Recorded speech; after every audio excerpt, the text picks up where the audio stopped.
It was a quiet evening in downtown Chicago. The sun had already dipped below the horizon, leaving behind streaks of orange and purple that slowly faded into the darkening sky. Streetlights flickered on one by one, casting soft yellow glows onto the sidewalks. Cars passed occasionally, their headlights cutting through the dimness, but for the most part the streets were calm. It was the kind of night where everything seemed peaceful, almost too perfect to disrupt. Marcus Johnson stepped out of his car, closing the door gently behind him. He adjusted his tie, making sure it sat neatly against his crisp white shirt. Marcus always took pride in how he looked. To him, dressing well wasn't just about appearances, it was a way of showing respect for himself and others. Tonight he had decided to treat himself to dinner at his favorite diner, a small family-owned place tucked away on a side street. After a long day at work, he was looking forward to unwinding with a plate of their famous fried chicken and mashed potatoes. As he walked down the sidewalk, his leather shoes tapping softly against the pavement, Marcus glanced around. The neighborhood was familiar to him. He'd been coming here for years. Most of the shops were closed now, their windows dark except for a few security lights. A couple strolled past holding hands and laughing quietly. Further ahead, a man sat on a bench, feeding scraps of bread to pigeons clustered around his feet. Everything appeared normal, ordinary even. But Marcus didn't notice the two figures watching him from across the street. Kevin Doyle and Richard Gray leaned casually against their patrol car, their eyes scanning the area. They were both seasoned officers, though neither particularly liked working nights. Still, they did their job, or at least what they thought their job entailed. Kevin, tall and broad-shouldered, had a reputation for being brash and quick to judge. Richard, shorter but wiry, often followed Kevin's lead without question. Together they made a pair that commanded attention, or fear, depending on who you were. When they spotted Marcus walking alone, something clicked in Kevin's mind. His gaze narrowed as he studied the man's confident stride and sharp attire. "Look at this guy," Kevin muttered under his breath, nudging Richard with his elbow. "Walking around like he owns the damn block." Richard tilted his head slightly, squinting at Marcus. "What do you mean?" "You know what I mean," Kevin replied, his tone dripping with disdain. "People like him always trying to act better than everyone else. Probably thinks he can get away with anything." Richard shrugged, not entirely convinced but unwilling to argue. "Maybe so, but we've got bigger things to worry about tonight." Kevin shook his head, his jaw tightening. No, this is exactly what we should be worrying about. We're supposed to keep order around here, right? Well, let's remind him whose rules he's following." Without waiting for Richard's agreement, Kevin pushed off the car and started crossing the street, his heavy boots thudding against the asphalt. Richard hesitated for a moment before hurrying after him, muttering complaints under his breath. By the time they reached Marcus, Kevin's expression was hard, his lips pressed into a thin line. "Hey, you!" Kevin barked loudly, causing Marcus to stop in his tracks. "Stop right there." Marcus turned to face them, his eyebrows furrowing in confusion. "Is there a problem, officers?" he asked calmly, his voice steady despite the sudden confrontation. Kevin ignored the question, taking a step closer until he was standing directly in front of Marcus. "You fit the description of someone who robbed a store earlier tonight," he said, his tone accusatory. Marcus blinked, taken aback. "I'm sorry, but that's not possible. I've been at work all day." "Oh yeah?" Kevin shot back, clearly unconvinced. "Where do you work then? And don't bother lying, we'll check." "I'm an FBI agent," Marcus replied evenly, meeting Kevin's glare without flinching. "If you'd like, I can show you my identification." For a brief moment, Kevin faltered, his confidence wavering. But instead of backing down, he doubled down, his voice rising angrily. "Don't try to pull that crap with me. You think flashing some fake badge is going to save you?" Before Marcus could respond, Richard stepped forward, grabbing his arm roughly and shoving him against the hood of a nearby car. The metal was cold against Marcus's chest, and the force of the push knocked the wind out of him. Instinctively, he raised his hands to show he wasn't resisting, but his heart raced as adrenaline surged through his veins. "What are you doing?" Marcus demanded, his voice louder now. "This is completely unnecessary." "Shut up," Kevin snapped, leaning in close. "You don't get to tell us what's necessary. Now stay still while we search you." As Kevin began patting Marcus down, his movements were rough and invasive, as if he wanted to humiliate him rather than ensure safety. People passing by slowed to watch, some stopping entirely. Whispers rippled through the growing crowd, and a few people pulled out their phones to record the scene. One woman, Lisa Harper, stood a short distance away, her phone held steady as she captured every detail. Her hands trembled slightly, partly from anger and partly from fear of what might happen next. Marcus gritted his teeth, fighting the urge to lash out. He knew better than to resist, not because he believed these officers were justified, but because experience had taught him that doing so would only make things worse. Instead, he focused on staying calm, repeating to himself that this moment would pass. "You think we don't see through your act?" Kevin growled, his face inches from Marcus's. "Dressing fancy, talking smooth, doesn't change who you really are." "And who is that exactly?" Marcus asked, his voice low but firm. Kevin smirked, clearly enjoying the power dynamic. "Just another punk who thinks he's above the law." The comment stung, but Marcus refused to let it show. He took a deep breath, reminding himself that Kevin's words weren't worth engaging with. What mattered was getting through this situation without escalating it further. Meanwhile, Lisa continued filming, her resolve strengthening with each passing second.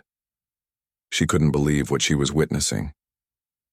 These officers were treating Marcus like a criminal simply because of the color of his skin. It was wrong, and she knew it. As Kevin reached into Marcus's pocket to retrieve his wallet, Lisa zoomed in on the screen, capturing every move they made. When Kevin finally opened the wallet, his expression shifted dramatically. His smug grin vanished, replaced by shock and disbelief. Inside the wallet was a badge, a real one. It read, "Special Agent Marcus Johnson, FBI." Kevin froze, his face going pale. For a moment, no one spoke. Then, in a shaky voice, he muttered, Oh no." Richard, who had been standing nearby, noticed the change immediately. "What is it?" he asked, panic creeping into his tone. Kevin held up the badge, his hand trembling slightly. "We messed up," he whispered, though everyone within earshot could hear him. Marcus straightened slowly, brushing off his coat as the weight of the situation settled over the crowd. The tension in the air was palpable, a mix of anger, relief, and disbelief. Lisa lowered her phone slightly, her mind racing as she realized the significance of what she had just recorded. For Marcus, the revelation wasn't surprising. He had known all along that these officers had targeted him unfairly. But seeing the look on their faces now, the realization dawning that they had crossed a line, was satisfying in its own way. Still, he chose to remain composed, letting the moment speak for itself. The crowd erupted into applause, cheering for Marcus and condemning the officer's actions. Someone shouted, "That's what happens when you mess with the wrong person." Another added, "Justice served." Lisa approached cautiously, holding out her phone. "Sir, I caught everything on camera. Do you want me to send it to you?" Marcus nodded, offering her a small smile. "Thank you, that would be very helpful." As the officers scrambled to figure out what to do next, Marcus stood tall, his dignity intact. The encounter had been unsettling, but it also reinforced his determination to fight against injustice wherever he found it. Little did he know, this was only the beginning of a much larger story, one that would spark conversations far beyond this quiet Chicago street. The moment Kevin Doyle held up Marcus Johnson's FBI badge, the atmosphere shifted dramatically. The arrogance and aggression that had fueled him just moments earlier evaporated, replaced by sheer panic. His face turned pale, and his hands trembled, as he stumbled back a step, almost dropping the wallet. Richard Gray, standing beside him, looked equally stunned, his mouth hanging open in disbelief. The crowd that had gathered around them began to murmur loudly, their voices tinged with anger and disbelief at what they were witnessing. Marcus stood there quietly, brushing off his coat and straightening his tie. He didn't say anything immediately, letting the weight of the situation sink in for everyone involved. His calm demeanor only seemed to unnerve Kevin and Richard further. They exchanged frantic glances, clearly unsure of how to handle the mess they had created. What is this? Richard finally managed to stammer, pointing at the badge in Kevin's hand. It's exactly what it looks like, Marcus replied coolly, his voice steady and controlled. I'm a federal agent, and you two just assaulted me without cause. Kevin swallowed hard, beads of sweat forming on his forehead. We didn't know, sir. We thought you were someone else. Someone else? Marcus repeated, raising an eyebrow. His tone was calm, but there was an edge to it now. Or did you assume I was guilty because of how I look? Richard stepped forward, his voice trembling. Sir, please, we're sorry. We were just doing our job. Marcus crossed his arms over his chest, his expression unreadable. Doing your job? Is that what you call targeting innocent people based on stereotypes? Because if so, you might want to rethink your approach. The crowd erupted again, shouting words of support for Marcus. Someone yelled, "You tell him, man." Another person added, "They got what they deserved." Lisa Harper, who had been recording the entire incident, lowered her phone slightly, but kept it ready in case things escalated again. She couldn't believe how quickly the tables had turned. Kevin and Richard glanced nervously at the growing crowd, realizing they were losing control of the situation. People were filming, taking photos, and whispering among themselves. This wasn't just a routine stop anymore. It was a public spectacle, and it was going viral. We need to fix this, Kevin muttered under his breath to Richard. Now. Richard nodded, though he looked like he might throw up. Turning back to Marcus, he tried to sound more composed. Agent Johnson, sir, we made a mistake. A big one. But it's not too late to make things right. Let us take you somewhere. Safe, somewhere private, so we can sort this out properly. Marcus studied them carefully, his dark eyes piercing through their facade of professionalism. He could see the fear in their eyes, the desperation to salvage whatever scraps of authority they still clung to. For a brief moment, he considered making them squirm a little longer. After all, they had treated him like a criminal, humiliated him in front of strangers and violated his rights. But Marcus wasn't interested in revenge. What mattered to him was accountability, and ensuring that this kind of behavior didn't happen again. No, Marcus said firmly, shaking his head. We're not going anywhere private.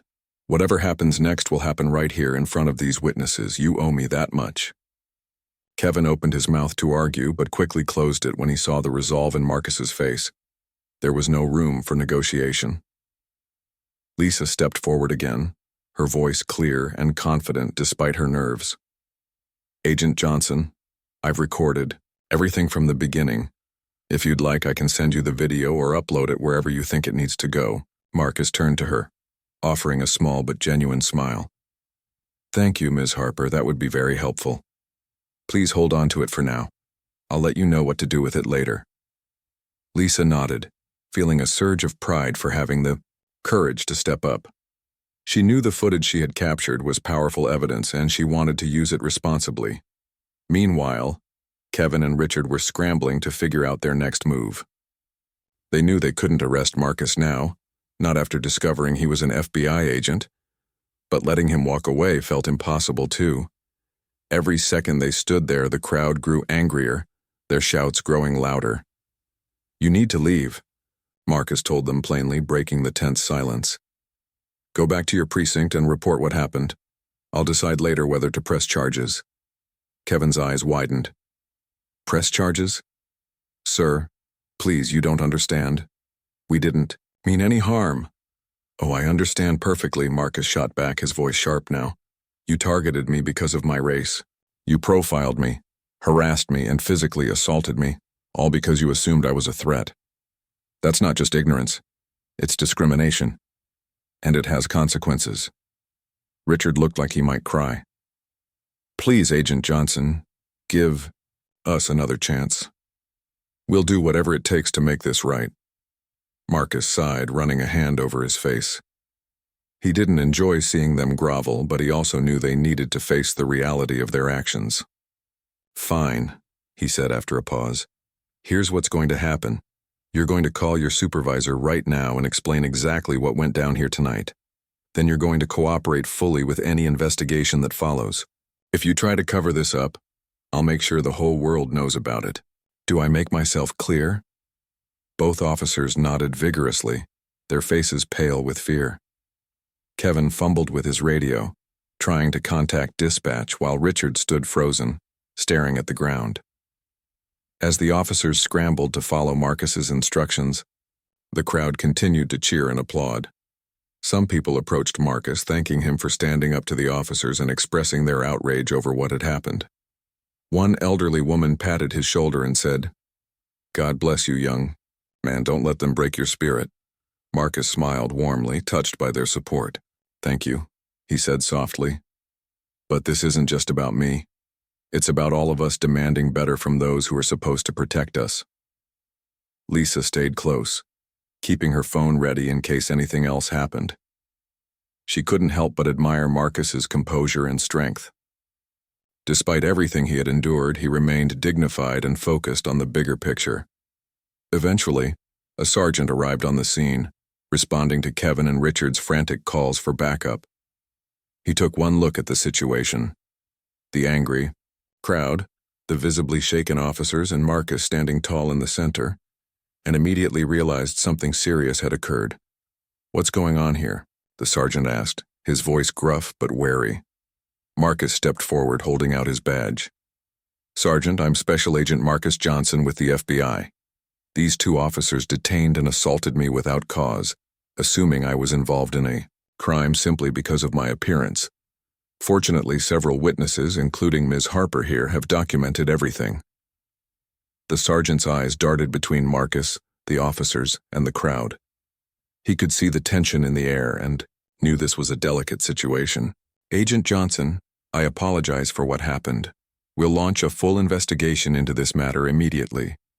Marcus nodded, satisfied for now. "Good. Make sure it's thorough, and keep in mind that this isn't just about me. It's about addressing systemic issues within your department." The sergeant hesitated, then nodded reluctantly. "Understood, sir." With that, Marcus turned to leave, ignoring the protests and apologies coming from Kevin and Richard. As he walked away, the crowd parted to let him pass, many of them clapping and cheering once more. Lisa followed him for a few steps, calling out, "Agent Johnson, wait." Marcus stopped and turned to face her. "Yes, Ms. Harper?" "I just wanted to say thank you," Lisa said earnestly, "for staying calm and handling this the way you did. It gives the rest of us hope." Marcus smiled, genuinely moved by her words. "Thank you for having the courage to record everything. Without people like you, nothing would change." They exchanged a nod before Marcus continued on his way, disappearing into the night. Though the confrontation was over, he knew the real battle was just beginning. The video Lisa had captured would spark conversations far beyond this street corner, shining a light on the injustices faced by countless others like him. And Marcus was determined to use his platform to ensure those voices were heard. For now, though, he needed a moment to breathe. As he reached his car, he leaned against it briefly, closing his eyes and exhaling deeply. The evening had taken an unexpected turn, but he refused to let it weigh him down. Instead, he chose to focus on the opportunities ahead, the chance to inspire change, to fight for justice, and to remind the world that dignity and resilience could overcome even the darkest moments. Little did he know, the impact of this night would ripple far beyond Chicago, reaching communities across the country and igniting movements for reform. But for Marcus, the journey was personal. It was about proving that no matter how much hatred or prejudice someone faced, they could rise above it, and in doing so, pave the way for a brighter future. The days following the incident were a whirlwind for Marcus Johnson. News of what had happened spread quickly, fueled by Lisa Harper's video, which she uploaded to social media after getting Marcus's permission. Within hours, the clip went viral, drawing millions of views and sparking heated debates online. People from all over the country weighed in, sharing their thoughts, experiences, and frustrations about police misconduct and racial profiling. For many, Marcus's story hit close to home. It was a stark reminder of the challenges faced by Black individuals every day. At first, Marcus tried to stay out of the spotlight. He didn't seek fame or attention. He simply wanted justice and accountability. But as the story gained traction, reporters began reaching out to him, asking for interviews and statements. At the same time, his superiors at the FBI called him into meetings to discuss how to handle the situation. They praised him for his composure during the encounter, but warned him to tread carefully. Public scrutiny could be unpredictable, they said, and it was important not to let emotions overshadow facts. Marcus understood their concerns, but he also knew this moment was bigger than him. It wasn't just about Kevin Doyle and Richard Gray. It was about exposing the systemic issues that allowed such behavior to persist. So, after much thought, he decided to speak publicly. Not to fuel anger or division, but to start a conversation, one rooted in truth, understanding, and action. Lisa played a key role in helping Marcus navigate the media frenzy. She reached out to trusted journalists and organizations, ensuring the narrative stayed focused on the broader issues rather than devolving into sensationalism. Her efforts earned her Marcus's trust, and soon the two formed an unlikely partnership. Together they worked to amplify voices that had long been ignored, using the attention generated by the incident to push for meaningful change. Meanwhile, Kevin and Richard found themselves at the center of a storm they couldn't escape. Their actions had been caught on camera, leaving no room for denial or excuses. Internal Affairs launched an investigation almost immediately, reviewing Lisa's footage alongside witness testimonies. The sergeant who had responded to the scene submitted a detailed report, confirming Marcus's account of events. For Kevin and Richard, the fallout was swift and severe. Both were placed on administrative leave pending the outcome of the investigation. Their colleagues at the precinct distanced themselves, unwilling to associate with officers embroiled in such controversy. Friends and family members stopped calling, embarrassed by the headlines splashed across newspapers and TV screens. Even their own union representatives seemed hesitant to defend them, knowing the public outcry made it nearly impossible to justify their behavior. Kevin struggled the most. He spent sleepless nights replaying the incident in his mind, haunted by the realization that he had crossed a line he couldn't uncross. His arrogance and prejudice had led him to assume the worst about Marcus without evidence, a mistake that cost him everything. Richard, though equally shaken, tried to convince himself it wasn't entirely his fault. "We were just doing our jobs," he muttered repeatedly, as if repeating it enough times would make it true. But deep down, both men knew better. They had acted out of bias, letting stereotypes dictate their judgment instead of relying on facts. And now they were paying the price, not only professionally but personally. As the investigation unfolded, Marcus received messages of support from people across the country. Many shared their own stories of being targeted by law enforcement, describing moments of fear, humiliation, and helplessness. Reading these accounts reinforced Marcus's determination to use his platform wisely. He started attending community meetings, speaking at rallies, and collaborating with advocacy groups dedicated to reforming policing practices. One evening, Marcus spoke at a town hall organized by local activists. The room was packed, filled with people eager to hear his perspective. Standing behind a podium, Marcus adjusted the microphone before beginning. "Thank you all for being here tonight," he said, his voice calm but powerful. "What happened to me a few nights ago wasn't unique. It happens every single day to people who don't have badges, who don't have platforms, who don't have the resources to fight back. I'm standing here not because I want sympathy, but because I believe we can do better. We must do better." The audience erupted into applause, some people rising to their feet. Marcus waited patiently for the noise to settle before continuing. "This isn't about revenge or punishment," he emphasized. "It's about accountability. It's about recognizing the harm caused by bias and taking steps to prevent it from happening again. That starts with listening, truly listening, to those who have been affected. It means rethinking how we train officers, how we hold them accountable, and how we build trust between communities and the people sworn to protect them. His words resonated deeply with everyone in the room. Afterward, dozens of attendees approached him, thanking him for his courage and offering their support. Among them was Angela, Marcus's younger sister, who had traveled from Detroit to attend the event. "You're amazing, Marcus," Angela said, hugging him tightly. "I'm so proud of you." Marcus smiled, though there was a hint of sadness in his eyes. "Thanks, sis, but this isn't about me. It's about making sure no one else has to go through what I did or worse." Angela nodded, understanding the weight of his responsibility. "Just promise me you'll take care of yourself, okay? You're carrying a lot right now." "I will," Marcus assured her, "but I can't stop. Not yet." Back at his apartment. Later that night, Marcus sat alone in his living room, scrolling through emails and messages from supporters. Despite the overwhelming positivity, he couldn't shake the feeling that the road ahead would be long and difficult. Change rarely came easily, especially when it challenged deeply ingrained systems of power. Still, he refused to give up. At the same time, Kevin and Richard faced their darkest days. The investigation concluded with damning findings. Both officers were guilty of misconduct, including racial profiling and excessive use of force. As a result, they were fired from the department and banned from working in law enforcement ever again. Civil lawsuits followed, filed by Marcus and others who had suffered similar treatment. Facing financial ruin and public disgrace, Kevin and Richard retreated from society, unable to face the consequences of their actions.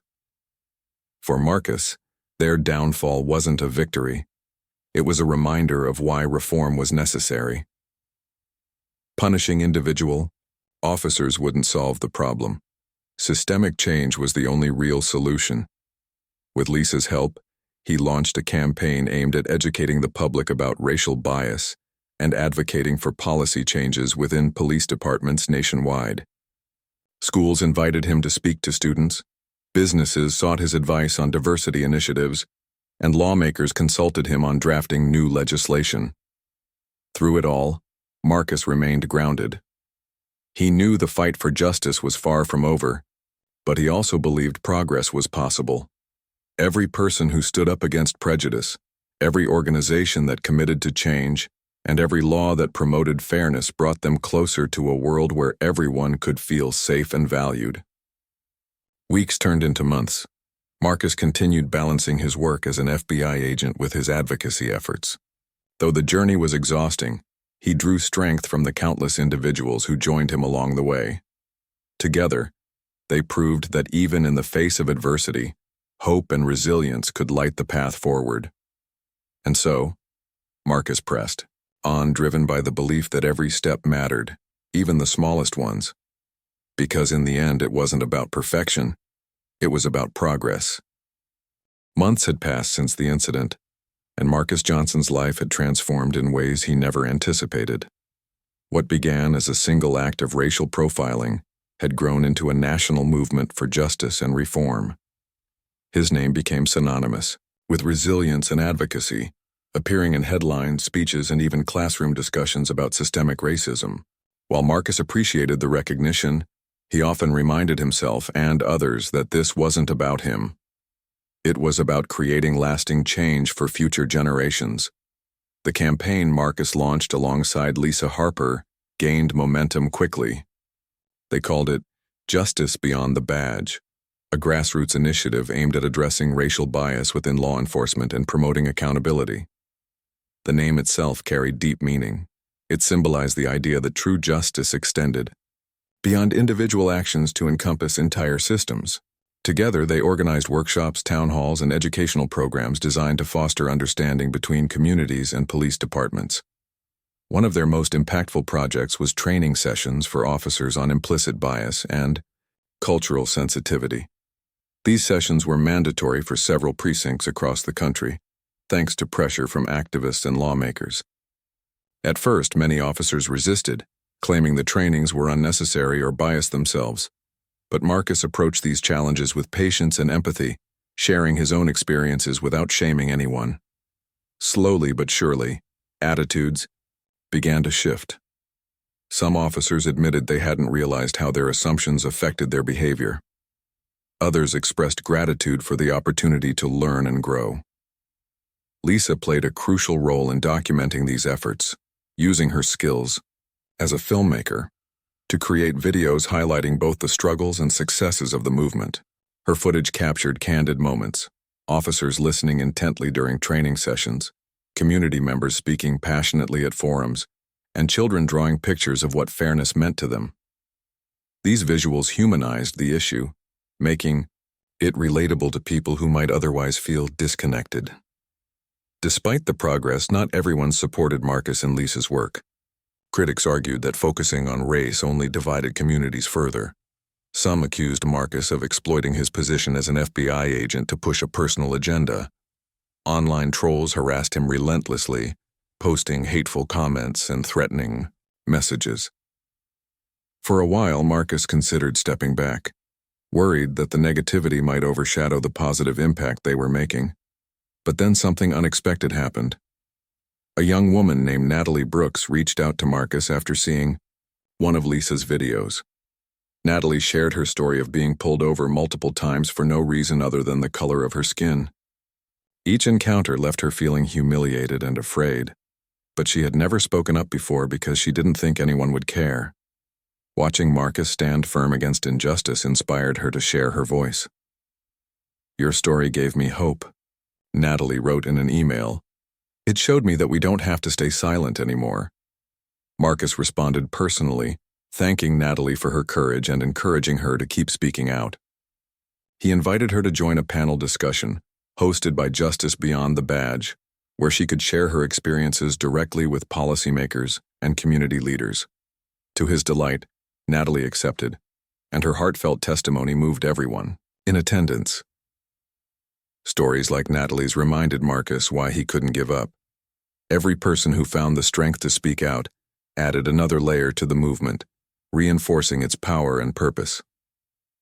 Meanwhile, Kevin Doyle and Richard Gray faded into obscurity, their names reduced to cautionary tales in news articles and documentaries. After losing their jobs, they struggled to rebuild their lives. Kevin moved to a small town in Indiana, taking odd jobs to make ends meet. He avoided talking about his past, ashamed of the choices he'd made. Richard, on the other hand, tried to defend himself in online forums, blaming his actions on poor training and societal pressures. Neither man received much sympathy, and both eventually stopped engaging with the outside world altogether. Their downfall served as a stark reminder of the consequences of unchecked prejudice. Yet Marcus refused to dwell on their punishment. Instead, he focused on preventing similar tragedies from happening again. One of his proudest achievements came when a new piece of legislation, inspired by his advocacy, was signed into law. Known as the Accountability and Transparency Act, it required all police departments to implement body cameras, conduct regular bias training, and establish independent review boards to investigate misconduct claims. The signing ceremony took place on a crisp autumn morning, attended by lawmakers, activists, and members of the public. As Marcus stood beside the governor, watching the pen touch paper, he felt a surge of pride, not for himself, but for everyone who had contributed to this moment. "This victory belongs to all of us," Marcus said during a brief speech afterward. "To the families who lost loved ones to senseless violence, to the advocates who fought tirelessly for reform, and to the countless individuals who refused to let fear silence them. We still have a long way to go, but today proves that change is possible when we come together." The crowd erupted into applause, many wiping away tears. Among them was Lisa, who had become not just a collaborator but also a close friend. She hugged Marcus tightly after the ceremony, whispering, "You did it, Marcus, you really did it." Marcus shook his head, smiling softly. "No, we did it. None of this would have been possible without you or everyone else who believed in this cause." As the weeks went by, Marcus continued balancing his roles as an FBI agent and an advocate. Though the workload was demanding, he found joy in knowing that his efforts were making a difference. Schools invited him to mentor students, businesses sought his advice on diversity initiatives, and nonprofits asked him to serve on their boards. Through it all, he remained humble, always deflecting praise onto the broader movement. One evening, Marcus met with Angela, his sister, at a quiet cafe downtown. They hadn't seen each other in weeks due to their busy schedules, and Marcus missed her dearly. Over cups of coffee, they caught up on everything from work to family gossip. "You're doing incredible things, Marcus," Angela said, her eyes filled with admiration. "Mom and Dad are so proud of you, everyone is," Marcus chuckled, stirring sugar into his coffee. "I'm just doing what feels right, Angela. If I can help even one person feel safer or more valued, it's worth it." Angela smiled, reaching across the table to squeeze his hand. "Well, you're helping a lot more than one person. Just promise me you'll take breaks sometimes, okay? You're allowed to rest." Marcus nodded, though he knew resting wouldn't come easily. There was still so much work to be done. But Angela's words stayed with him, reminding him to prioritize self-care amidst the chaos. That night, as Marcus lay in bed staring at the ceiling, he reflected on how far he'd come since that fateful evening in Chicago. The encounter with Kevin and Richard had been painful, yes, but it had also ignited a spark within him, a determination to fight for justice not just for himself, but for everyone. He thought about Lisa, whose bravery behind the camera had amplified his message. He thought about Natalie, whose courage to speak out had inspired countless others. And he thought about the thousands of unnamed individuals who continued to face discrimination daily, hoping for a better tomorrow. Though the road ahead remained uncertain, Marcus felt hopeful. Change was slow, messy, and often frustrating, but it was happening. With each step forward, the world became a little brighter, a little fairer, and a little kinder. And that, Marcus realized, was worth every challenge along the way. A year had passed since Marcus Johnson's life changed forever. The movement he helped start, Justice Beyond the Badge, had grown into something much larger than he ever imagined. What began as a response to one unjust encounter had evolved into a nationwide effort to address systemic racism and reform law enforcement practices. People from all walks of life joined the cause: students, teachers, activists, lawmakers, and even some police officers who believed in change. Together, they worked tirelessly to create a world where everyone could feel safe and respected, regardless of their race or background. Marcus's days were busier than ever.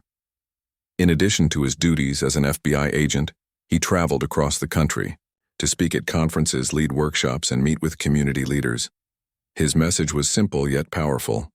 Real change required honesty, accountability, and collaboration. He often reminded audiences that progress wasn't about pointing fingers or assigning blame. It was about working together to build a better future. One of his most memorable trips took him to Atlanta, Georgia, where he attended a youth summit organized by a group called Voices for Tomorrow. The event brought together hundreds of teenagers eager to learn how they could make a difference in their communities. Marcus was struck by their energy and determination. Many of them shared stories of witnessing racial profiling or experiencing discrimination firsthand. But instead of letting it break them, they used it as fuel to fight for justice. During a panel discussion, a high school senior named Jamal stood up to ask a question. "Agent Johnson," he said, his voice steady despite the nervousness in his eyes, "how do you stay hopeful when things seem so unfair? Sometimes it feels like no matter what we do, nothing changes." Marcus paused for a moment, thinking carefully before answering. "That's a great question, Jamal," he began. "The truth is, there are days when I feel frustrated too. When I see headlines about another person being treated unfairly because of their skin color, it hurts. But then I remind myself of two things. First, every small action matters, even if it doesn't feel like it right away. And second, I'm not alone. There are millions of people out there fighting the same fight, and together we're stronger than any obstacle." Jamal nodded thoughtfully, and several other students chimed in with their thoughts. By the end of the session, Marcus felt inspired by their passion and optimism. These young voices gave him hope for the future, a reminder that the next generation was ready to carry the torch. Back home in Chicago, Lisa Harper continued to play a vital role in amplifying the movement's message.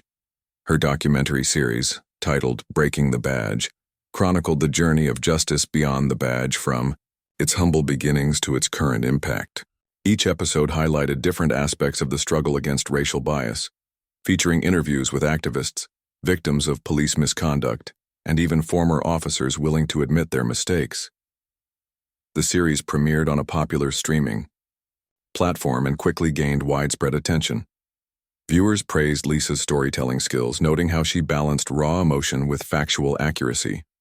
One episode in particular focused on Marcus's story, showcasing not only the incident with Kevin and Richard but also the ripple effects it created. After watching the episode, Angela called Marcus to share her thoughts. "It's amazing. Marcus," she said, her voice filled with pride.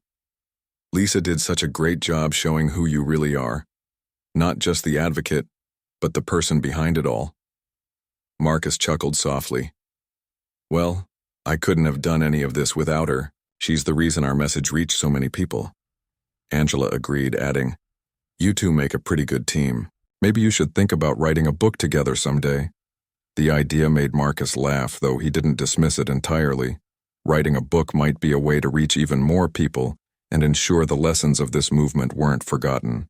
For now, however, he focused on the present, knowing there was still plenty of work to be done. Meanwhile, the legacy of Kevin Doyle and Richard Gray served as a cautionary tale within police departments nationwide.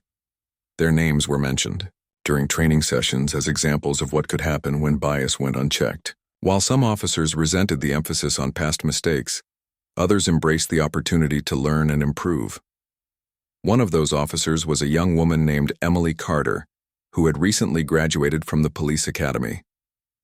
During a workshop, led by Marcus, she approached him after the session to express her gratitude. "Thank you for coming here today," Emily said earnestly. "Hearing your perspective has really opened my eyes. I want to be the kind of officer who earns trust, not fear." Marcus smiled warmly, shaking her hand. "That's exactly the mindset we need. Keep asking questions, keep learning, and never stop striving to be better." Emily nodded, promising to uphold those values throughout her career. Moments like these reminded Marcus why he kept pushing forward. Every person who committed to doing the right thing brought the movement one step closer to its goals. As the months rolled by, Marcus began noticing subtle shifts in society. Conversations about race and policing became more common, less taboo. Schools added diversity and inclusion programs to their curriculums. Businesses implemented policies to address workplace discrimination. Lawmakers introduced new bills aimed at increasing transparency and accountability in law enforcement. None of these changes happened overnight, but collectively, they signaled progress. Still, Marcus knew the fight was far from over. Racism and prejudice were deeply rooted issues that couldn't be solved with quick fixes or surface-level solutions. It would take years, perhaps generations, of sustained effort to dismantle the systems that perpetuated inequality. But Marcus refused to let that discourage him. Instead, he viewed it as a challenge worth accepting. On a crisp spring morning, Marcus found himself standing on the steps of a courthouse in Washington, D.C., addressing a crowd gathered for a rally, celebrating the one-year anniversary of the Accountability and Transparency Act. Behind him stood Lisa, Angela, Natalie, and dozens of others who had contributed to the movement's success. "Today marks a milestone," Marcus began, his voice carrying over the sea of faces. "But it's not the finish line, it's a checkpoint. We've accomplished a lot, but there's still so much more to do. Let's use this moment to reflect on how far we've come and recommit ourselves to the road ahead." The crowd erupted into applause, cheering loudly as Marcus stepped back to join his friends. Lisa hugged him tightly, tears streaming down her face. "We did it, Marcus," she whispered. "Together." Marcus hugged her back, feeling a deep sense of fulfillment. This journey had tested him in ways he never expected, but it had also shown him the strength of unity and the power of resilience. Later that evening, as Marcus sat on his apartment balcony watching the city lights twinkle below, he allowed himself a rare moment of peace. The weight of responsibility still rested on his shoulders, but tonight, he chose to focus on gratitude. for the support of loved ones, for the courage of strangers, and for the belief that tomorrow could always be better than today. Marcus knew the fight for justice would continue long after he was gone. But for now, he was content knowing he had played a part in moving the needle forward. Change was never easy, but it was always worth it. And as he gazed out at the horizon, Marcus felt a quiet confidence settle over him. The road ahead might be long, but every step mattered. With each stride, the world grew brighter, and that was enough.